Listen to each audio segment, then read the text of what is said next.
Hi வணக்கம். நான் உங்க எஸ்எஸ் பேசுகிறேன். அனைவருக்கும் என்னுடைய அன்பான வணக்கங்கள். இன்னைக்கு வீடியோவில் நம்ம பார்க்க போகிறது செடிகள் எந்த மாதிரியான நேரங்களில் நம்ம நட்டோம் அப்படின்னா ரொம்ப வரும். அதே போல் வந்து எந்த மாதிரி மாதத்தில் நட்டோம் அப்படின்னா நம்ம குளிர்காலத்தில் நட்டால் நல்லா வருமா, அல்லது ரொம்ப வெயில் சீசனில் நம்ம மல்லிகை செடி நட்டால் நம்மளுக்கு நல்ல ஒரு சீக்கிரமாக செடிகள் வளருமா அப்படின்றத பற்றி இந்த வீடியோ பார்க்க போகிறோம். நிறைய பேருக்கான கேள்விகள், நிறைய பேர் அதே போல் வந்து என்னென்ன சொல்லியிருக்காங்க அப்படின்னா செடிகள் ரொம்ப நல்லா இருக்குது. அதுவும் ஒருத்தர் வந்து கொள்ளை அழகு அப்படின்லாம் போட்டிருக்காரு, இஎஸ்எஸ் அப்படின்னு.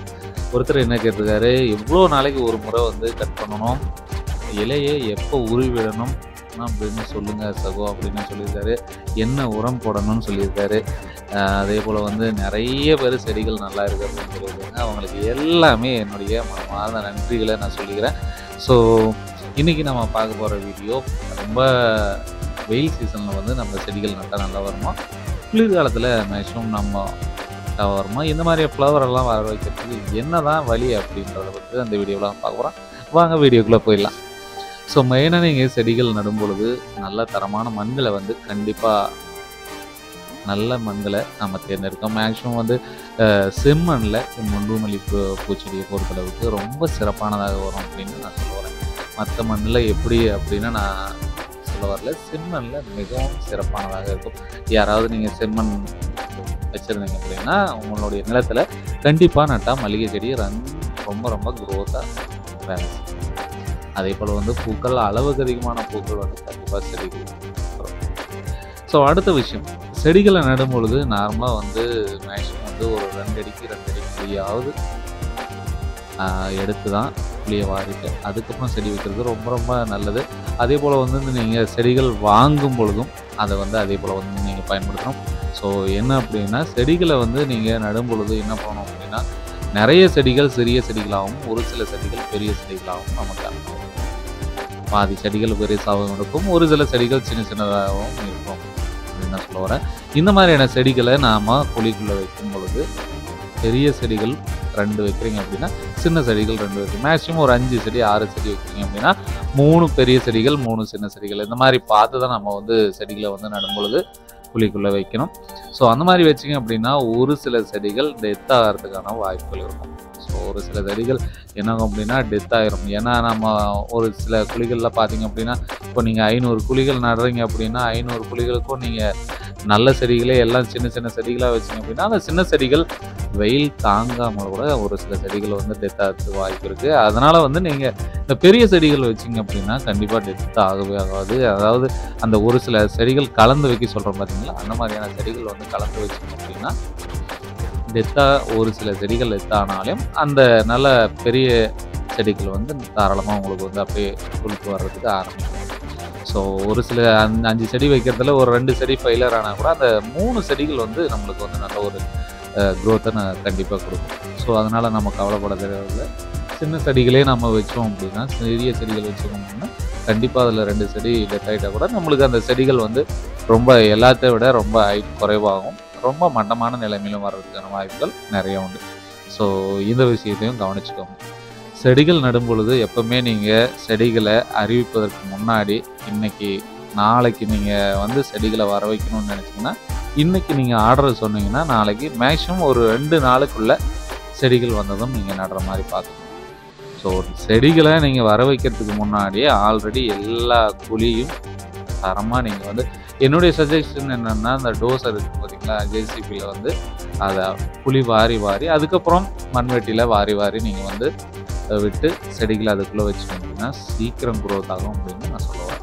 ஏன்னா நம்ம கையில் என்ன தான் நம்ம கையில் வந்து கடப்பாரை வச்சு நம்ம வச்சு நம்மளுடைய டைம் வந்து அதிகம் ஆகுமே தவிர நல்ல ஒரு க்ரோத் ஆகிறதுக்கு வாய்ப்புகள் இல்லை. ஸோ இருக்கும் பட்சத்தில் குறைவான குழிகளில் செடிகள் நடுறவங்க வந்து இந்த மாதிரி செஞ்சுக்கலாம். ரொம்ப அதிகமான இப்போ 1/2 ஏக்கர் 1 ஏக்கர்லாம் நடுறவங்க வந்து முடிந்த அளவுக்கு ஜேசிபியில் ஃபஸ்ட்டில் குழி வாரிடுங்க. வாரிட்டதுக்கப்புறம் செடிகளை மண்வெட்டியில் வச்சு இப்போ பார்த்திங்க அப்படின்னா ஜேசிபியில் ஒரே ஒரு இது வாரிச்சு அப்படின்னா அந்த வாரின இடத்துல மண்களெல்லாம் நல்லா லூஸ் ஆகி ஃப்ரீயாக இருக்கும். உங்களுக்கு மறுபடியும் அதை மூடி விட்டுட்டு மறுபடியும் மண்வெட்டி வச்சு நம்ம வாரிக்கணும் அப்படின்னா அதில் செடி வச்சோம் அப்படின்னா அந்த அடிவேர்கள் சல்லி வேர்கள் ஒரே வேகம் தண்ணி நீங்கள் பாய்ச்சிருந்தோடனே சல்லி வேர்கள் மேக்ஸிமம் ஒரு 1 மந்த்துக்குள்ளே உங்களுக்கு வந்து செடிகள் வந்து வேறு விதமாக வர ஆரம்பிக்கும். ஸோ அதனால தான் நான் சொல்கிறது, மேக்ஸிமம் நல்ல லூஸான பகுதி, அதாவது செடிகள் நடும்பொழுது நல்ல லூஸாக இருக்கணும். மண் வந்து அந்த லூஸாக இருக்கிற மாதிரி நீங்கள் பார்த்து செடி நடுறது ரொம்ப ரொம்ப நல்லது.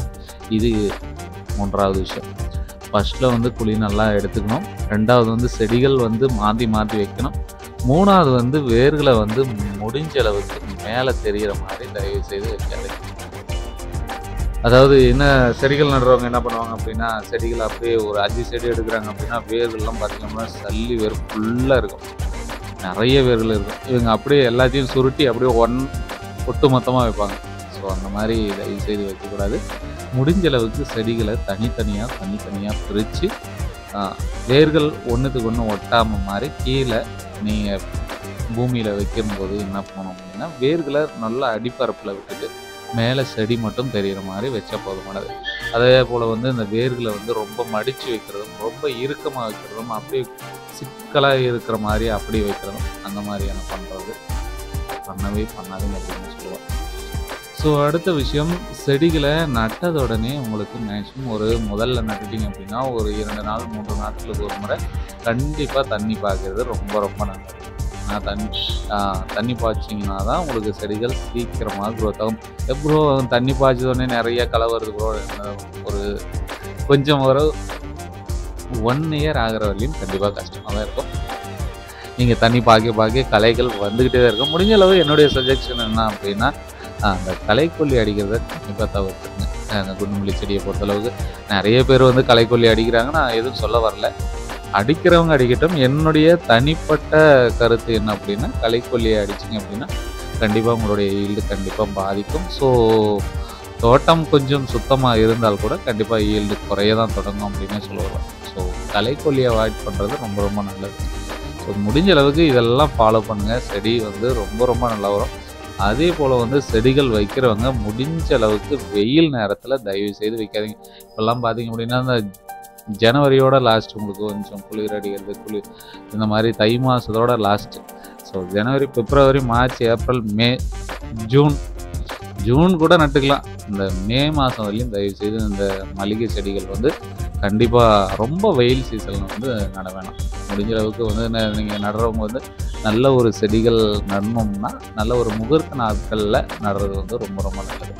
ஸோ இதெல்லாம் ஃபாலோ பண்ணிங்கன்னா கண்டிப்பாக உங்களுடைய செடிகள் எந்த ஒரு பிரச்சனையும் இல்லாமல் கண்டிப்பாக உங்களுக்கு வந்து நல்ல ஒரு சக்ஸஸாக உங்களுடைய செடிகள் க்ரோத் ஆகும். ஸோ இதெல்லாம் பண்ணாமல் என்னுடைய செடிகள் வளரவே இல்லை, நான் என்ன பண்ணாலும் செடிகள் வச்ச மாதிரியே இருக்குது அப்படின்னா கண்டிப்பாக அந்த மாதிரி தான் இருக்கும்.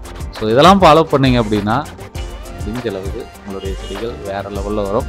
ஸோ அதனால் இதெல்லாம் ஃபாலோ பண்ணி பாருங்கள். புதுசாக நடுறவங்க வந்து இதெல்லாம் ஃபாலோ பண்ணிங்கன்னா ரொம்ப ரொம்ப பெஸ்ட்டாக இருக்கும். செடிகள் ஒரு 10 செடிகள் 15 செடிகள் வைக்கிறவங்க கூட தயவு செய்து நல்ல குழி வந்து நல்ல லூஸான பகுதியை பார்த்து நல்ல குழி வந்து நல்ல வட்ட வடிவில் நல்ல ஒரு 2 அடிக்கு 2 அடியாவது வாரிட்டு அதுக்கப்புறம் செடி வச்சு பாருங்கள், ரொம்ப பெஸ்ட்டாக வரும். ஸோ அதுக்கு கீழே நீங்கள் சும்மா அப்படி மண்வெட்டியில் வாரி அப்படியே மேலே செடியை வச்சு மண்ணை மூட்டுறது வந்து வேஸ்ட்டு தான் அப்படின்னு சொல்லுவாங்க. ஸோ முடிஞ்ச அளவுக்கு இந்த மாதிரி நீங்கள் வச்சிங்க அப்படின்னா ரொம்ப ரொம்ப சூப்பராக வரும். ஸோ அதுக்காக நீங்கள் எந்த கவலையும் படவில்லை, செடி அது பாட்டுக்கு ஆட்டோமேட்டிக்காக க்ரோத் ஆகிட்டு வந்துக்கிட்டே இருக்கும். ஸோ அடுத்த வீடியோக்களில் உங்களுக்கு என்னென்ன மருந்து ஸ்ப்ரே பண்ணணும், ஸோ இந்த மாதிரியான பூக்களை எப்படியெல்லாம் வர வைக்கிறது அப்படின்றத பற்றி தொடர்ச்சியாக சொல்லிக்கிட்டே வரேன். ஸோ நம்ம சேனலை மறக்காமல் சப்ஸ்கிரைப் பண்ணி வச்சுக்கோங்க. அடுத்தடுத்த வீடியோவில் தொடர்ச்சியாக பாருங்கள், உங்களுக்கும் ஒரு நல்ல ஒரு அனுபவம் கிடைக்கும். ஸோ உங்களுக்கு ஏதாவது சந்தேகம் இருந்தால் கூட கமெண்டில் தெரிவிங்க. கண்டிப்பாக என்னால் முடிந்த அளவுக்கு எல்லாருக்கான பதிலும் கண்டிப்பாக சொல்கிறேன். கண்டிப்பாக நம்ம சேனல் பயனுள்ள வகையில் கண்டிப்பாக இருக்கும் அப்படின்னு நான் நம்புகிறேன். ஸோ அதனால் செடிகளை நீங்கள் முதல் நீங்கள் நடுறவங்க வந்து நல்ல பூ நல்ல ஒரு ஈல்டு வர வைக்கணும் அப்படின்னா கண்டிப்பாக இதெல்லாம் நீங்கள் செஞ்சீங்க அப்படின்னா கண்டிப்பாக வரும். 100% ஷூ. அதே போல் வந்து செடிகளை ஒவ்வொரு ஸ்டெப்பாக நம்ம பார்த்துக்கிட்டே இருக்கோம். முடிந்த அளவுக்கு செடிகளுக்கு 15 நாட்களுக்கு ஒரு முறை மருந்துகளை ஸ்ப்ரே பண்ணுறது ரொம்ப நல்லது. ஸோ நீங்கள் அந்த மருந்துகளை ஸ்ப்ரே பண்ணலாம் அப்படின்னா கண்டிப்பாக உங்களுக்கு வந்து செடிகள் வந்து பூச்சினால் பாதிக்கப்படும், ஸோ கூண்டு புழுவினால் பாதிக்கப்படும், அதே போல் வந்து இந்த இலை சுருட்டுனால் பாதிக்கப்படும். இந்த மாதிரியான விஷயங்கள் தொடர்ச்சியாக வந்துக்கிட்டே இருக்கும். ஸோ அதனால் மெயினாக நீங்கள் பார்க்கணும் அப்படின்னா இதெல்லாம் நீங்கள் ஃபாலோ பண்ணிங்கன்னா தான் மல்லிகை செடியில் நல்ல ஒரு ஈல்டு எடுக்க முடியும். அதுவும் இந்த வெயில் சீசனில் சொல்லவே தேவையில்ல, அதிகப்படியான ஈல்டு தொடர்ச்சியாக வந்துக்கிட்டே இருக்கும். இப்போ நீங்கள் பார்க்குற மாதிரி தான் பூக்கள் வந்து கொட்டி கிடக்கும், அசால்ட்டாக இருக்கும். ஸோ அறுக்கவே முடியாது, அந்தளவுக்கு கூட பூக்கள் வரும். ஸோ அந்த ஜூன், ஜூலை, ஆகஸ்ட், செப்டம்பர் வரைக்கும் உங்களுக்கு வந்து நல்ல ஒரு ஈல்டு தரும்.